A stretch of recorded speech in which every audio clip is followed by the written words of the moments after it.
A dormant volcano in Iceland has come back to life for the first time in nearly 800 years. The night sky lit up near the capital Reykjavik late on Friday. The eruption came after thousands of small earthquakes in the region in recent weeks. The area is a seismic hotspot and all air traffic has been halted. Iceland is home to Europe's most active volcanic region. So let's go to Iceland's capital, Reykjavik, and bring in seismologist Dr. Thorborg Augustsdóttir from Iceland Geosurvey. Thanks for joining us. What kind of threat level are we looking at here? Is anybody's life in danger? No, not at the moment. What we're looking at is a very, very small eruption.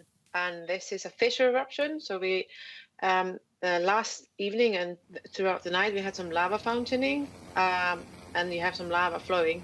So you can maybe see in the pictures.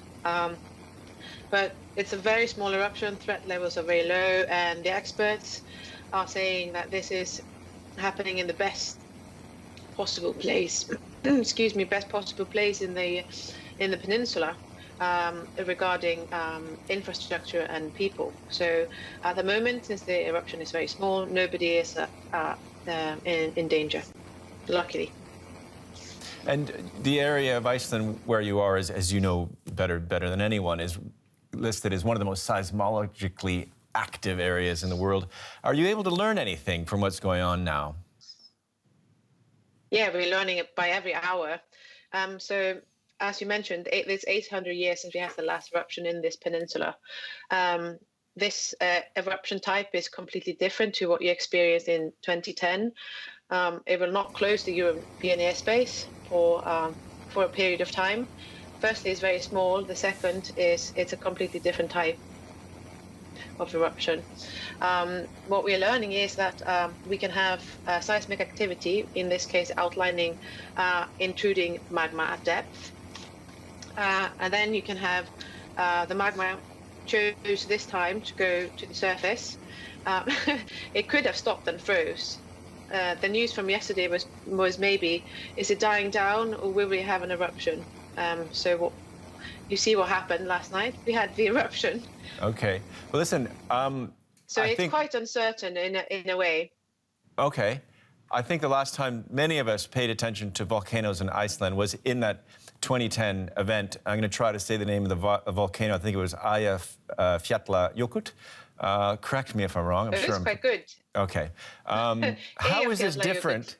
What's happening now? How is this different from then? You were saying it's a completely different type of event? Yes. So in Eyjafjallajökull, you had this more like a stratovolcano. You had a glacier on top. You had different chemistry in the magma, which meant you had more explosive activity, which was enhanced by the glacier. So if the hot magma touching the ice, you will have an explosive eruption. And that the chemistry of this magma meant that it was very fine-grained, so it flew very far with the ash and the wind. But in this case, in Reykjavik, what we have is a very small fissure eruption. It's only about 700 meters. It's flowing quite gently. The lava fountains reached maximum 100 meters yesterday evening. And so it's completely different. You don't have a 10-kilometer eruption column. So yeah, it's a completely different scenario, but it's very beautiful. It is beautiful, and exciting. Less spectacular perhaps, but certainly still interesting to observe scientifically, I'm sure. Dr. Thorborg Augustsdóttir from Reykjavik, thanks so much for that. No worries, thanks.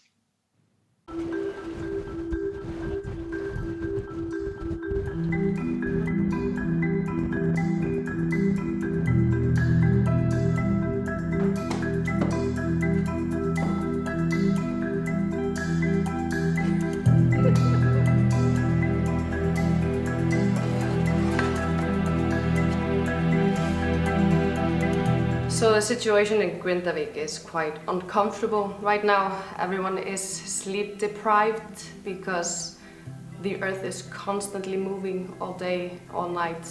Some earthquakes are bigger than others, some are 3.1, some are 4.2. Today we had a big one, 5.4.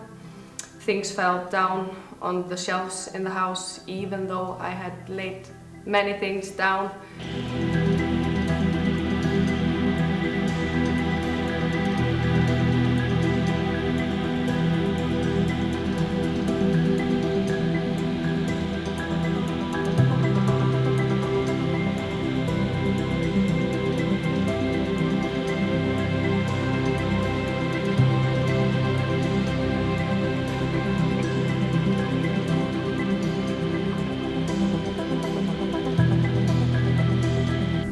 It's about 1 kilometer depth, and all of this pressure from the magma is causing a lot of earthquakes. I think the Icelandic Meteorological Office has recorded around 40,000 events in almost 3 weeks.